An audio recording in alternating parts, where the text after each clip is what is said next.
Bonjour, bonsoir, tout dépendant de laquelle vous regarderez cette vidéo. On se retrouve aujourd'hui, comme vous l'avez vu dans le titre et sur la miniature, pour parler de mes tops de l'année 2025. Donc les livres que j'ai préférés, j'en ai sélectionné 20. Parce que si vous avez vu la vidéo de la semaine dernière avec le bilan de l'année, j'ai lu 360 et quelques livres. Donc autant vous dire qu'il a fallu en sélectionner. Donc j'ai pris bien sûr mes coups de cœur. Mais j'ai peut-être pris aussi des 4,5 ou 5 sur 5, mais qui vraiment m'ont apporté quelque chose personnellement. Il n'y aura pas de classement parce que, en fait, comme je pars du principe qu'il y a coup de cœur en thriller, en contemporain, en machin, je me sens pas légitime, moi, de dire ah bah celle-là c'est vraiment ma meilleure lecture. Alors que dans un autre genre j'ai une autre meilleure lecture. Donc voilà, pas de classement mais quand même une organisation parce que je vais quand même vous présenter les livres par genre, par catégorie, manga, BD, roman, machin. On va commencer quand même avec évidemment comme l'année dernière les mentions spéciales. Les honneurs sont attribués vraiment aux suites de séries qui m'ont vraiment plu, mais mettre un tome 3 ou un tome 4 dans mes meilleures lectures, enfin dans mes top.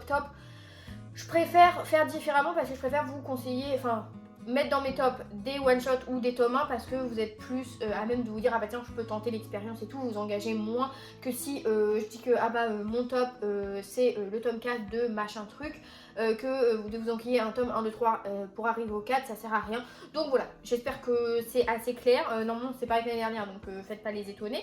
Mais du coup dans les mentions spéciales nous avons quoi? Nous avons le tome 2 d'Assistant to the Villain que j'ai vraiment adoré. Il avait eu des avis un petit peu mitigés à sa sortie.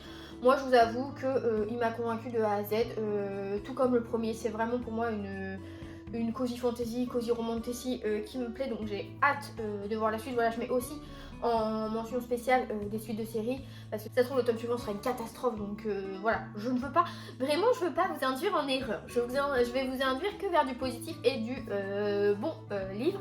Mais du coup voilà, Assassin's Creed le tome 2. Il y a bien sûr j'ai fini deux séries, donc Blackwater et le dernier conte de Alexia Thiel. Vraiment dans deux genres totalement opposés, mais c'est des séries pour lesquelles globalement j'ai un coup de cœur parce que j'ai passé vraiment des bons moments. Ça a répondu à mes attentes, ça se lisait très bien, c'était bien écrit. J'ai ensuite mis une mention spéciale au premier tome de Longue Vie au Mal, donc Le Temps de l'Acier, parce que j'ai adoré, mais il y a un petit truc qui fait que j'attends beaucoup du tome 2. Donc voilà, je veux pas trop m'avancer parce que j'ai peur que le tome 2 souffre du syndrome du tome 2 et que ce soit pas fou. Mais j'ai vraiment passé un excellent moment, j'ai adoré ce que j'ai lu. Donc il est là.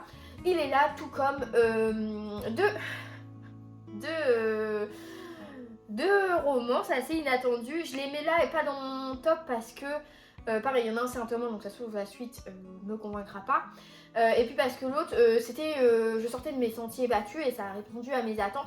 C'est bien sûr Winter Stalker et le premier tome de Seasons of Carnage, Tourist Season, voilà, qui sont dark rom-com, dark romance, que j'ai vraiment adoré. J'ai passé des bons moments. Il y en a un que j'ai trouvé très sexy, l'autre j'ai trouvé assez drôle, assez bien fait et tout. Donc voilà, ça c'est les mentions spéciales un petit peu honorifiques. Mais bien sûr, si il avait fallu faire un classement qui regroupe tout le monde, que ce soit suite de série, one shot, pas one shot, policier, pas policier, tout ce que vous voulez, ma meilleure lecture, là je vous le dis clairement, de l'année, c'est bien sûr les tomes 2 et 3 de Une couronne d'épines de Jennifer Estep. Rappelez-vous qu'en 2023 c'était le tome 1, ma meilleure lecture de l'année. J'ai repoussé la lecture de la suite parce que j'avais peur d'une déception et en fait pas du tout, de A à Z, du tome 1 au 3, du premier au dernier mot. C'est génial, c'est vraiment ma trilogie de fantasy préférée. N'hésitez pas, il y a sur TikTok et sur Insta en vidéo mon avis avec des résumés et tout et de pourquoi c'est trop bien. Mais voilà, si je devais vraiment retenir que une de lecture de l'année, ce serait celle-là parce que vraiment j'ai pris un plaisir pas possible, c'était vraiment génial. Donc voilà pour ça. Maintenant on va passer aux 20 livres qui sont ressortis cette année 2025 dans mes meilleures lectures. Vous allez voir, il y en a pour tous les goûts. Peut-être pas au goût de tout le monde, mais en tout cas moi ça m'a marqué d'une manière ou d'une autre, donc c'est parti. J'ai commencé l'année avec mon premier coup de cœur qui était Rien n'est vrai de Lisa Jewell. Donc on va commencer par tout ce qui est un petit peu polar, policier, thriller. Voilà. Un thriller domestique que j'avais lu parce que après La femme de ménage, j'avais envie de rester un petit peu dans ce truc de est-ce qu'on va me retourner le cerveau. Là, on avait la nana, elle rencontrait une podcasteuse célèbre dans un restaurant. Et elle lui faisait comprendre qu'elle voulait un podcast sur elle parce que en fait elles sont jumelles d'anniversaire et tout. Et en fait plus ça va avancer, plus on va se rendre compte que la nana elle est peut-être pas très honnête, peut-être pas très sympathique à suivre. Voilà, elle va peut-être un petit peu s'immiscer dans les vies privées des gens. C'était très chouette. Franchement, pour le coup, c'est un livre qui m'a énormément plu, que j'ai pas pu lâcher. Et que quand je l'ai refermé, encore à l'heure actuelle, je ne sais toujours pas ce qui était vrai. Voilà. Qui était le zinzin de l'histoire, peut-être que c'était moi, effectivement. Ensuite, toujours dans ce policier, mais là plutôt un petit peu plus psychologique, je dirais, parce qu'on n'est pas dans le gore ou dans l'enquête ou quoi. J'ai adoré Everglades de R.J. Laurie, et là on va suivre un personnage qui va, sur les conseils et les encouragements de sa compagne infirmière, rejoindre le père et le frère de celle-ci au sein du pénitencier d'État pour être gardien.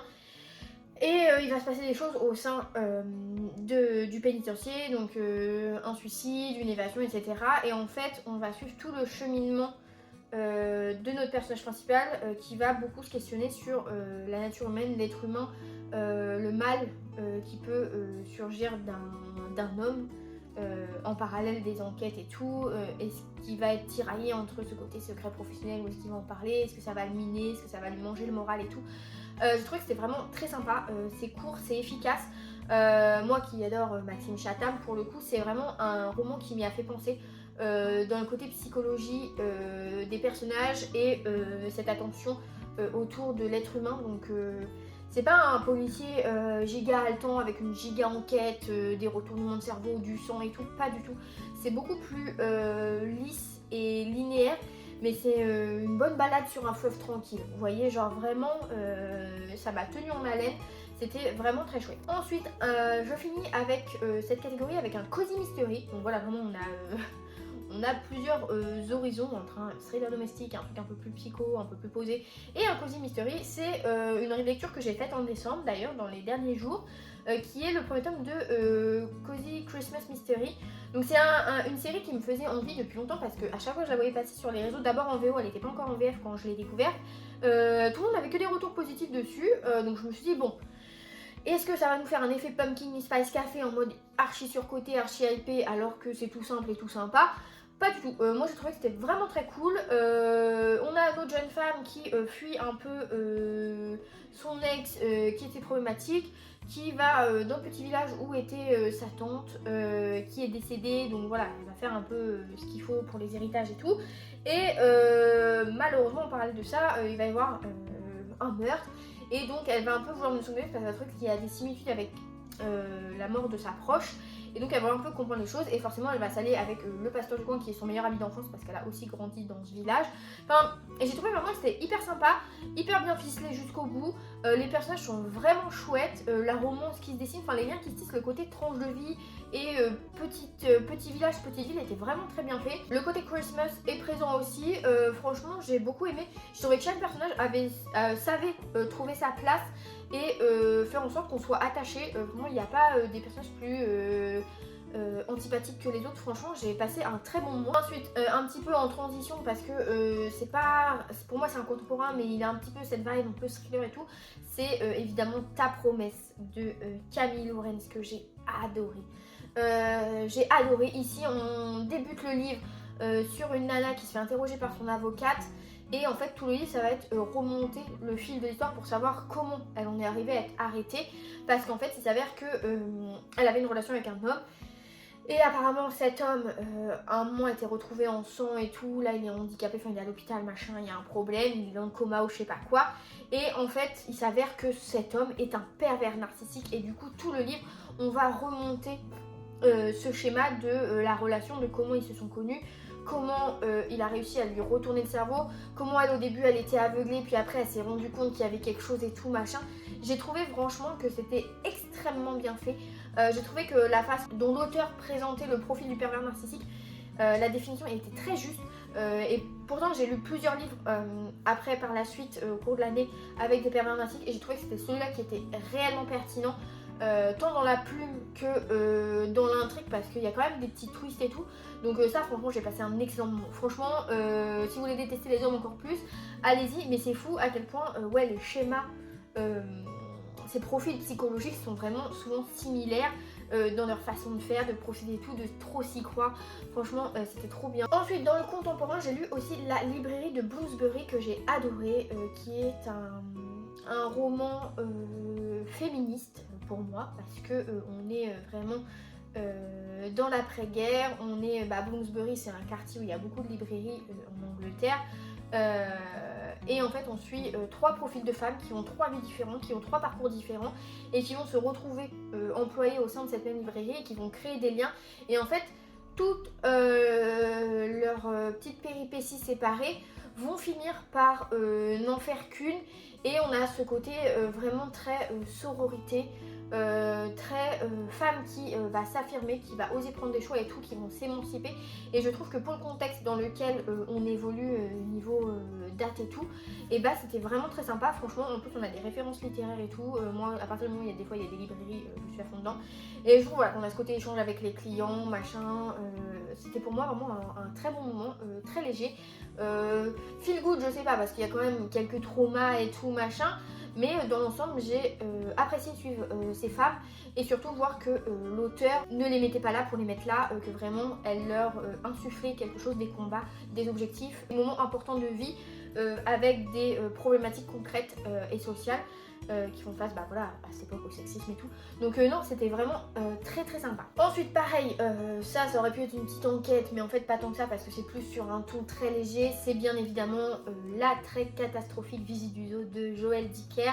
Voilà, moi Joël Dicker je le connaissais pas plus que ça. Je vous avoue, je le connaissais pour ses policiers, les séries adaptées et tout. Il est un peu beau gosse.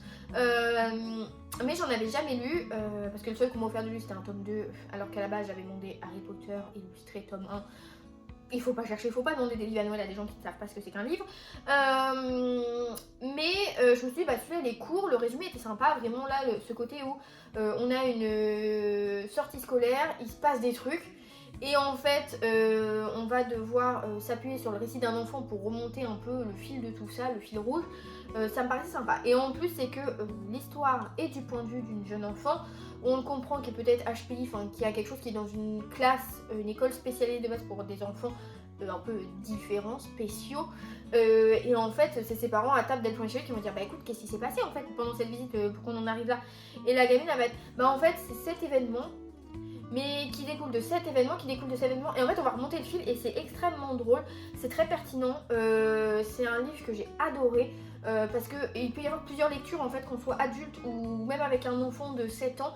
Parce que comme on est du point de vue d'un enfant, j'ai trouvé que Joël Dicker savait prendre le recul nécessaire pour donner à ses personnages des réactions qu'un enfant à côté de vous pourrait avoir. Que ce soit des réflexions pertinentes ou quand on dit t'as pris une amende, les gamins ils vont être pourquoi une amende en mode le fruit. Et j'ai trouvé que c'était vraiment très drôle, c'était très pertinent, c'était très subtil.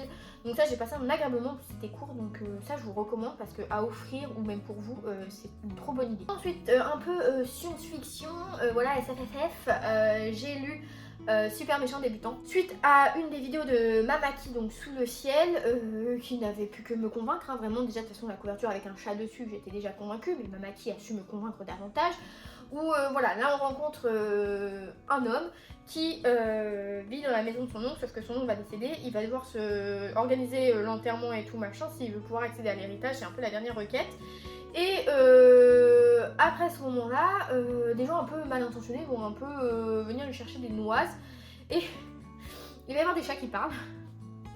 Et les chats vont un peu l'enrôler dans un truc et il va se rendre compte petit à petit, de fil en aiguillette, que dans le monde il y a des méchants, il y a des super méchants et que c'est pas forcément qui on croit. J'en dis pas plus parce que c'est vraiment un livre que j'ai adoré découvrir à l'aveugle parce que le résumé pour le coup on dit pas trop et j'ai trouvé que c'était plutôt bien. Mais j'ai passé un très bon moment. Franchement, si vous êtes des amoureux des chats, ce livre est pour vous. C'est drôle, c'est léger. Je connaissais pas John Scalzi et sa plume est plutôt sympa. Pareil, c'est un livre court, donc en livre de chevet ou autre.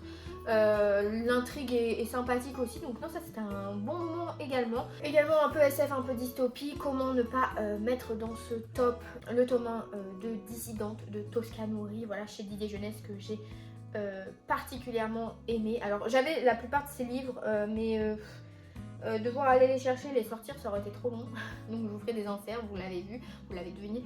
Mais du coup, Dissidente, voilà, c'était pas un coup de cœur si vous avez suivi mes vidéos ou mes posts sur Insta, parce que j'ai eu peu d'empathie pour les personnages, mais c'était voulu, voilà, j'avais expliqué correctement. En revanche, je ne peux pas ne pas le mettre dans mes tops parce que c'est un texte qui m'a profondément marqué, qui m'a percuté, qui m'a fait réfléchir. Et je trouve que pour moi, un livre qui vous marque comme ça, même plusieurs jours, plusieurs semaines, plusieurs mois après, c'est que c'est une lecture pertinente. Et voilà, ici on était dans un monde où le gouvernement en place fait en sorte que les problèmes de natalité qui sont survenus suite à d'autres problèmes n'en soient plus, donc on met en place des instituts de natalité où les gamines dès 15 ans elles sont mariées ou utilisées comme machine à pondre. C'est vraiment scandaleux. Et on suit le personnage de Jo qui elle va vouloir fuir ça pour passer la frontière, pour aller dans un contexte, un climat politique différent où elle sera mieux acceptée en tant que femme. Sauf que sur sa route elle va tomber sur Edgar qui lui vivait en autarcie totale, il est au courant de rien du tout le type. Donc voilà, on a ça. Et ce qui est vraiment très important avec ce livre, je trouve, c'est de souligner que l'auteur le dit dès le début, c'est comme avec La Servante écarlate de Margaret Atwood, c'est que ça s'appuie sur des faits qui se sont réellement déroulés. Et je trouve ça aberrant. Vraiment, je lisais des trucs là-dedans, je me suis dit mais donc ça il y a un lieu, il y a un contexte, il y a un moment où ça a eu lieu. Et je trouve ça fou parce qu'on sait que déjà de base la condition de la femme dans le monde n'est pas forcément au beau fixe. Voilà, que dans certains états ça régresse. Et je me dis quand on lit des trucs comme ça, on peut pas laisser passer ce genre de choses, il faut qu'on défende nos droits. Je pense que ce n'est pas qu'un livre pour filles, voilà, ce n'est pas qu'un livre pour femmes. Je pense que c'est à mettre dans plusieurs mains. Attention quand même parce qu'il y a quand même pas mal de trigger warning, il y a des scènes qui n'aboutissent pas d'agression mais qui sont quand même décrites. Et la façon dont c'est narré, c'est oppressant, donc voilà, je dis à partir de 15-16 ans quand même. Mais c'est fou. Et en fait moi ce qui fait que je le mets aussi dans mes tops 2025, c'est que c'est un premier roman et la plume est incroyable. La plume est d'une pertinence folle, le choix des mots est juste, il n'y a pas trop. Il n'y a pas trop de description. Dès qu'il y a un passage un peu longué ou quoi, il est pertinent, il est nécessaire. Donc non, franchement lisez Dissidente, c'est génial. Alors, c'est génial. Attention, c'est génial dans la plume et tout machin, mais dans ce que ça raconte, ça n'a rien de génial. Donc j'ai hâte de lire la suite, ce sera une duologie, donc il y aura un tome 2. Donc voilà, celui-là il y a des tomes 1 quand même que je me suis permis de mettre dans mes top parce que je me dis que les suivants ne peuvent pas me décevoir. Ensuite, autre tome 1 que j'ai mis bien sûr Défier la nuit, donc le premier tome de Légende d'Oria, donc de Marie Replin, donc Muffins and Books. Parce que j'ai passé un très bon moment, voilà. Ça répondait à mes attentes. Moi je voulais un Force Wing pour ado, donc bien mieux réalisé dans le sens où on n'aurait pas du smut à outrance et des personnages un peu plus travaillés. J'ai eu ce que je voulais, c'est pour moi un bon premier tome de roman fantasy ado. C'est young adulte, c'est bien exécuté. Alors oui, il y a eu des avis qui ont dit que la personnage était chiant, que c'était un peu rapide, que c'était un peu gros et tout. Moi c'est ce à quoi je m'attendais, donc moi j'ai passé un très bon moment, voilà, je comprends que ça ne corresponde pas au goût de tout le monde. C'est sûr que si vous arrivez avec vos grands sabots, que vous avez adoré Force Wing et vous dites ah les darons c'est un peu, on le voit un peu comme ça en mode Force Wing young adulte, il y a young adulte dans la phrase, donc ne vous attendez pas à votre Force Wing. Voilà, donc écoutez, j'attends le tome 2 avec impatience. J'ai pas des attentes extrêmement élevées parce que je pense que ça va continuer sur la lignée. Et c'était j'adore ce que fait Muffins and Books, enfin ce que fait Marie sur les réseaux. Donc voilà, c'était ma première découverte de ses écrits et je suis ravie. Ensuite, bien sûr, que j'ai mis dans ce top 20 Queen's Games, qui est un one-shot de roman fantasy pour le coup adulte, enfin new adulte, enfin voilà, pas young adulte, de Ali Desbot chez Addict Fantasy parce que des fois, quand il y a des one-shots, on est très vite en mode soit ça va aller trop vite à un moment parce que l'auteur va se rendre compte qu'il faut qu'elle avance, soit il va manquer des choses, ou que ça va être déséquilibré parce qu'on va avoir beaucoup d'action à un moment, puis après ça va être très long et tout. Ici, j'ai trouvé que c'était extrêmement juste, extrêmement équilibré. J'ai adoré l'utilisation et la mise en scène du monde des cartes, donc avec les jeux de cartes, de tarot, etc. Que chaque royaume soit carreau, trèfle, pique, cœur et tout. Franchement, j'ai trouvé ça trop chouette. L'héroïne est badass comme il faut. Voilà, alors oui, à un moment, elle va tomber in love, mais ça ne va pas l'empêcher de vouloir aller au bout de la mission, de pourquoi elle est là, parce que sa priorité, c'est sauver sa famille et ses semblables. Donc voilà, j'ai trouvé que pour le coup, c'était une romantasy qui n'est pas cliché. Où la romance ne prend pas le pas mais vient s'imbriquer à l'intrigue, où les personnages ne rabaissent pas les autres. Vous voyez, où des fois il suffit qu'en romantasy, au début le mec il peut pas la piffrer, puis après c'est à la vie à la mort, il veut tout faire pour la sauver et tout. Ici le love interest, il sait que la nana elle va pas se laisser faire, donc écoutez, il y a une décision, demandez-lui, elle sait les prendre, elle sait prendre ses décisions toute seule. Dans ça, franchement, je trouvais que c'était assez vraiment girl power, donc c'était très sympa et vraiment de A à Z. Moi, j'ai refermé le livre, j'avais toutes mes réponses. Évidemment, on me dit s'il y a un tome 2, un tome compagnon, je dis oui, mais bon, voilà, je peux pas trop en demander. Mais j'ai vraiment beaucoup aimé tant l'intrigue que les personnages, même si il y a des choses que j'avais vu venir, et ben c'était toujours amené d'une façon où j'étais quand même surprise, donc c'était chouette. Ensuite, alors celui-là, c'est un top pour moi parce qu'il répond à beaucoup de mes critères. Je ne pense pas que ça puisse être un top unilatéral à l'unanimité, parce que moi il coche vraiment, comme je le dis, beaucoup de critères que j'aime. C'est un one shot de chez Deux Axus, c'est Medici Haste, où là on était sur un truc un peu à la Six of Crows, à Florence, au temps des Médicis, Lorenzaccio et tout machin, où on va avoir voilà, une équipe de bras cassés qui va devoir cambrioler le palais du duc. Moi vous le savez, Six of Crows c'est ma cam, c'est mon coup de cœur ultime. Des fois j'essaye de retrouver un peu ce côté fan family, petite équipe de bras cassés, des gens qui ont rien à faire entre eux qui se retrouvent pour s'allier et ça pète de partout. Des fois je suis très déçue. Là en revanche ça a très bien marché. J'ai adoré déambuler dans les rues de Florence, j'ai trouvé que c'était très bien exploité, le côté historique est vraiment chouette, les personnages sont sympas aussi, l'intrigue est bien menée, il y a beaucoup d'action, j'ai trouvé que vraiment c'est du young adulte qui fonctionne très bien. Et moi j'ai passé un très bon moment. Ensuite l'avant-dernier un petit peu fantasy, SFFF, cozy, tout ça, c'est bien sûr Légende délatée. Alors je le mets là de Saga de Sable et d'Os parce que pour moi c'est pas une suite de série, parce que pour moi vu que ça se passe avant Légende délatée originelle, c'est un préquel. Et je dois avouer que j'ai préféré un petit peu celui-ci, même beaucoup, voilà, parce que j'avais l'année dernière dans mes tops où dans 2023 il y avait Légende délatée, mais celui-ci en fait il a ce truc de compléter, de combler ce qui pouvait me manquer dans Légende délatée, c'est-à-dire que là on a quand même une intrigue, on retrouve donc Vive notre orque qui est blessée, donc qui doit s'arrêter un moment dans un village, et elle va découvrir une librairie qui est un peu en galère, donc elle va essayer de faire en sorte d'aider le proprio, mais en parallèle de ça, va y avoir une embrouille, et donc Vive va devoir mener un peu l'enquête. J'ai trouvé qu'il était vachement plus dynamique, enfin il se passe bien plus tôt, ça reste du cosy, mais avec des éléments d'action qui venaient donner un souffle supplémentaire à l'histoire. Et par contre les personnages pareil, toujours attachants, toujours du fan family sympa, voilà, des pâtisseries, des livres. Moi qu'est-ce que vous me demandez de plus? Forcément je vais adorer. Et donc voilà, si vous me demandez, je vous conseille moi de lire Saga de Sable et d'Os avant Légende délatée, parce que je trouve ça, même si vous lisez après, en tout cas ça se complète, c'est super. On comprend peut-être un peu mieux certaines choses de Légende délatée quand on lit celui-ci. J'espère qu'il y aura d'autres livres dans cet univers parce que j'adore. Et le dernier livre dans le genre de la fantasy que j'ai adoré cette année, et Dieu merci parce que l'autre de l'auteur était dans mes flops de je ne sais plus quelle année, c'est bien sûr Tenir une auberge magique, guide de survie pour sorcières, donc de Susanna, Mandana, Suzy, Suzanne, machin.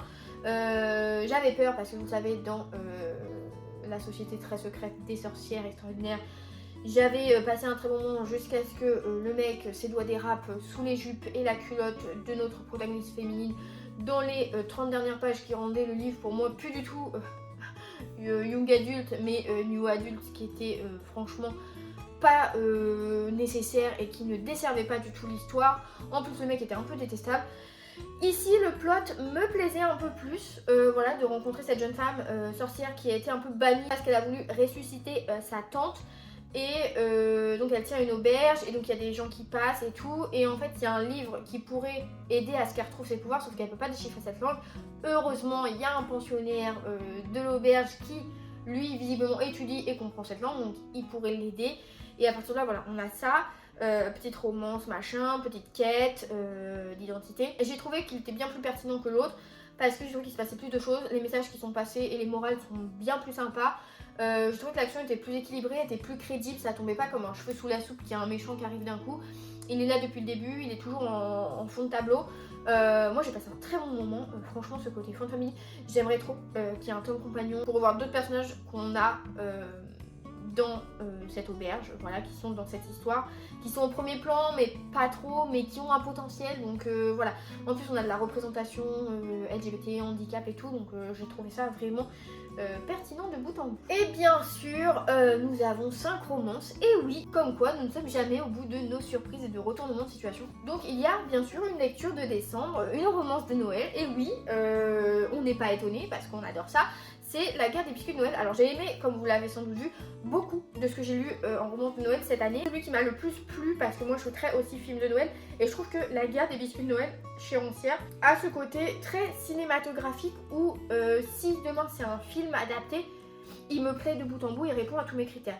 Vraiment là on montrait une mère célibataire, dépassée par la vie, partait de jumeaux. Et dans la petite ville où elle vit, normalement tous les ans il y a un festival de Noël avec des biscuits et tout machin, sauf que là c'est un peu en péril parce que le comité d'organisation c'est pas trop ça. Donc elle va décider de le rejoindre, sauf que dans ce comité d'organisation il y a le directeur de l'école de ses enfants qui n'a pas l'air très convaincu par ses capacités d'adaptation et d'organisation, donc il va être un peu plus réticent. Lui aussi est un père célibataire, moins dépassé par sa fille. Et donc à partir de là, voilà, on a tout ce truc.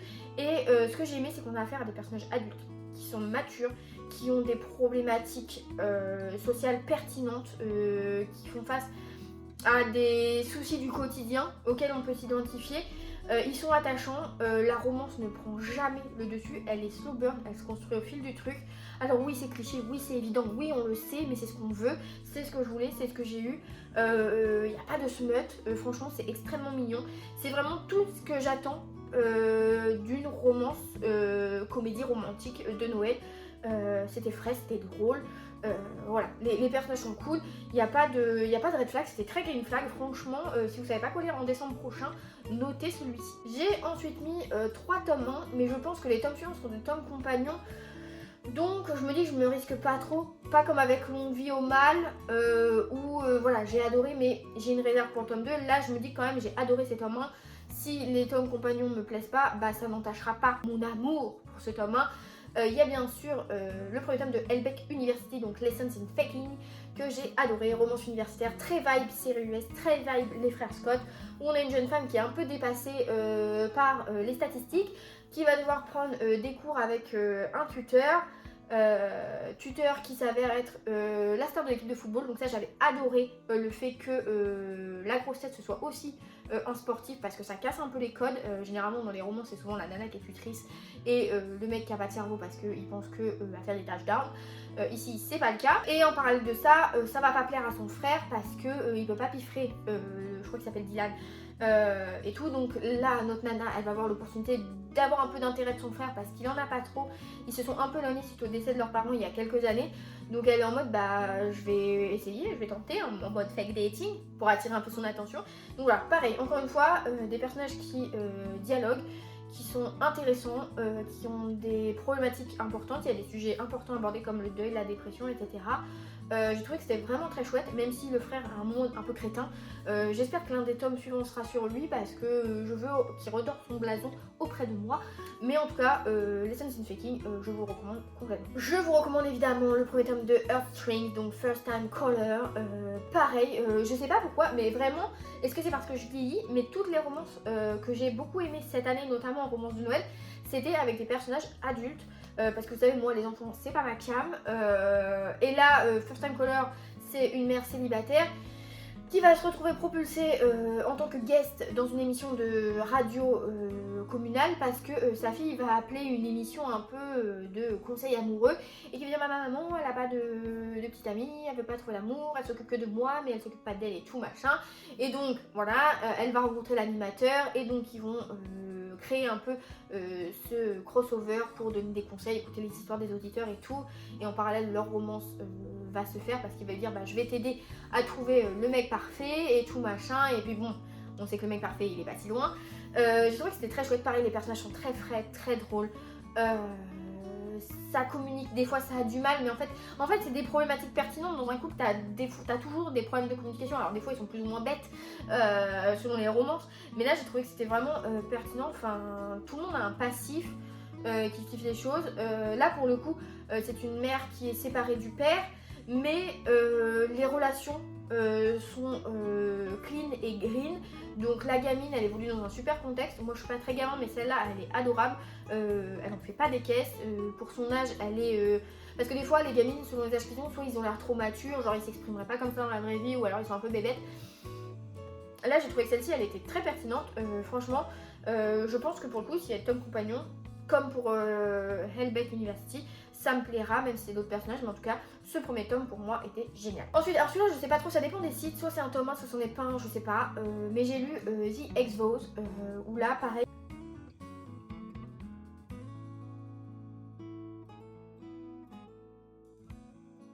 Ensuite, une autre romance, pareil, là j'ai lu le tome 1, j'ai eu un coup de cœur, je fais confiance au tome 2, voilà, je prends un risque, vraiment, la nana fait des catégories, mais elle n'y obéit plus.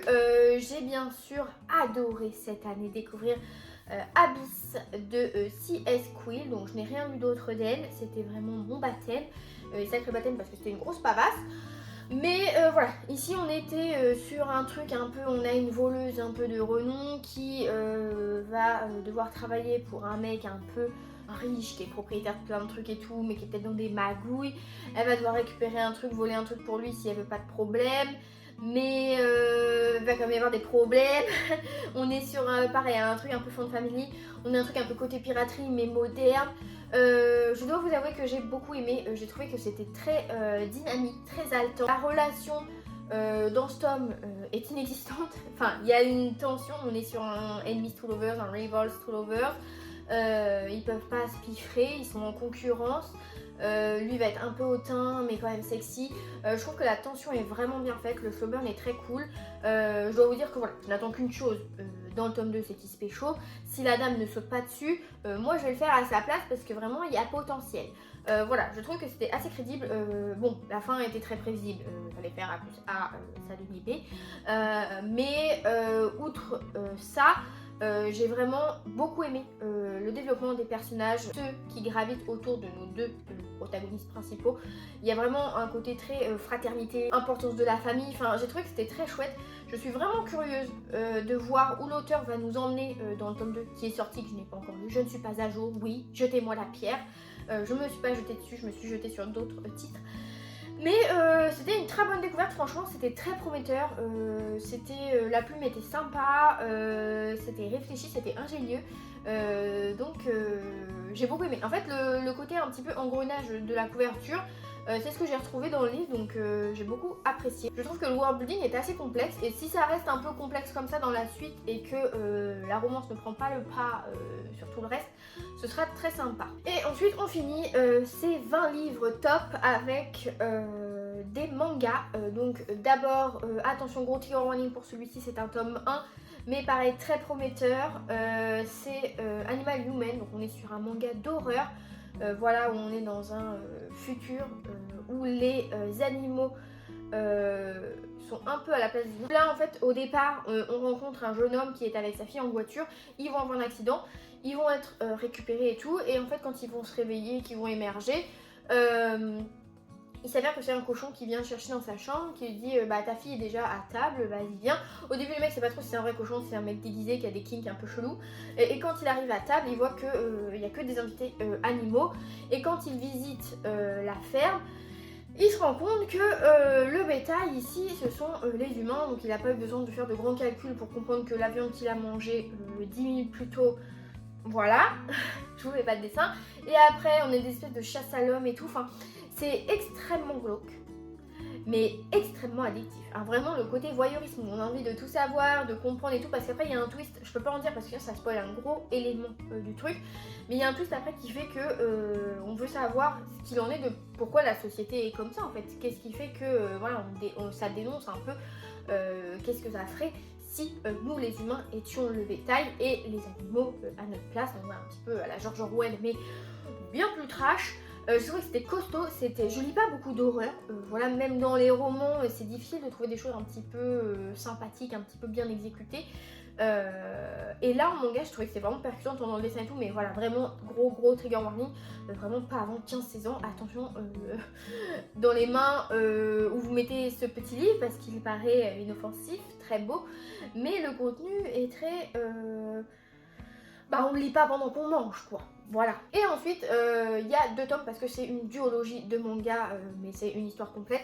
C'est bien sûr Stardust Family que j'ai adoré. J'ai trouvé que c'était vraiment plaisant à lire, c'était pertinent dans l'intrigue et tout.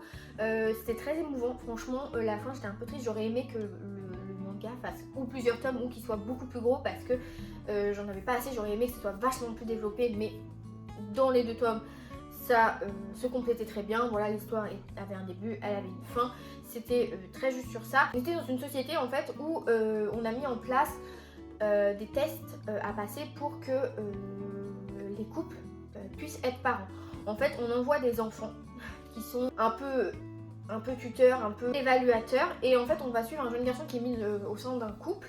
Sauf que la particularité, c'est que ici, le couple ne veut pas d'enfants. Donc ils veulent être recalés à l'examen parce qu'ils se conviennent tous les deux uniquement.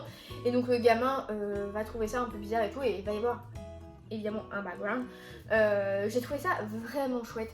Je vous jure, franchement, la larme à l'œil à la fin, j'étais un peu tristoun. C'était vraiment exécuté, j'ai trouvé l'idée ingénieuse. Enfin, moi, le côté dystopie et tout, j'aime bien.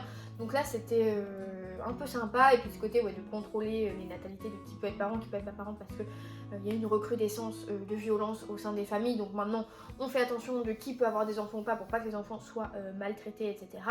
Je trouve que l'idée est sympathique. Sur le papier, attention, parce que c'est vrai que dans l'exécution, il y a forcément des obstacles. Mais ça, c'était le 2e manga qui m'a vraiment plu cette année. J'ai lu peu de graphiques, donc j'espère l'année prochaine que j'aurai matière à plus vous parler de ce genre.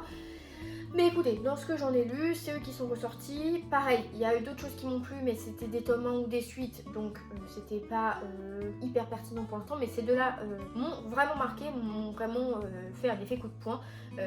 Je pouvais pas lâcher, donc pour moi c'est que c'est pertinent. Et voilà, on s'arrête ici pour 2025, en tout cas pour les tops, parce qu'il reste les flops samedi.